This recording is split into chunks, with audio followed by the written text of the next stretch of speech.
सभी का स्वागत है। यहाँ पे हम आपको बताने वाले हैं क्रय बही के बारे में।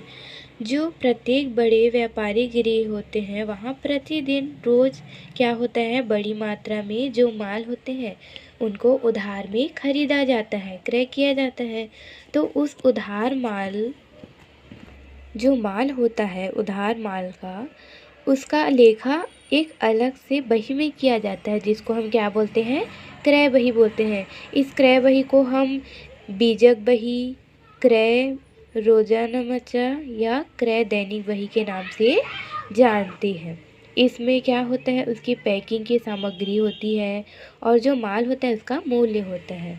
तो अब हम ये जान लेते हैं कि इन क्रय बहियों में हम किनका लेखा कर सकते हैं।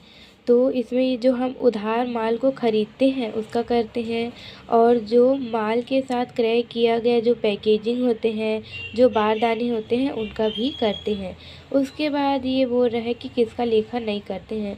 तो जो नगद क्रय होता है, प्रेषण अथवा चालान पर प्राप्त माल होता है, स्वीकृति पर माल होता है, संपत्तियों के क्रय का लेखा इसको नहीं करते हैं।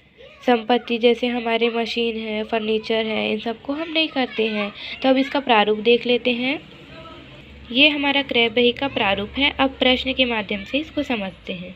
हमारा एक प्रश्न है, वो बोल रहा है कि मनोज के द्वारा 200 रुपये का माल 25% बट्टे पर क्रय किया गया और श्याम से 540 रुपये का माल खरीदा गया। तो इसको बनाते हैं।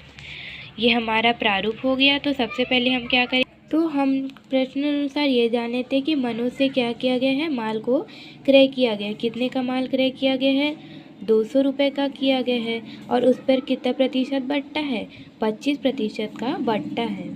तो ये कैसे होगा, 25% का बट्टा है मतलब 200 रुपये का माल और उस पर हमारा बट्टा है 25% का। तो यहाँ पे निकालेंगे, 0 से 0 यहाँ पे कट हो जाता है और 25 दूनी क्या हो जाता है, 50 हो जाता है। तो हम यहाँ पे क्या करेंगे, यहाँ पे हम लिख देंगे 50 और 200 और हमारा 50 कितना हो जाएगा, यहाँ पे टोटल हमको मिल जाएगा 150। ये हमारी शुद्ध राशि है। और दूसरा शाम से माल क्रय, शाम से कितने का माल क्रय किया है, 540 का किया है। तो यहाँ पे लिख देते हैं, शुद्ध है ये हमारा, तो इस पर तो कुछ बट्टा भी नहीं है, तो 540 यहाँ पे लिख देते हैं। उसके बाद क्या है, इन दोनों को प्लस कर देते हैं। तो कितना आ जाएगा, यहाँ पे हमको टोटल मिल जाएगा 690। ये जो 690 है ये हमारा क्या हो जाएगा, योग हो जाता है। तो हमारा आंसर निकल गया। इसको हम और भी बढ़ा सकते हैं प्रश्न के लिए। यह एक उदाहरण के लिए प्रश्न है। इसमें हम और भी ऐड कर सकते हैं कि मोहन से नगद माल खरीदा गया 600 रुपये, तो ये और बढ़ जाएगा। तो 690 में और हमको 600 जोड़ देना है, तो कितना आएगा, उस हिसाब से हमारा आंसर हो जाएगा 1290। तो ये हमारा कंप्लीट हो जाता है।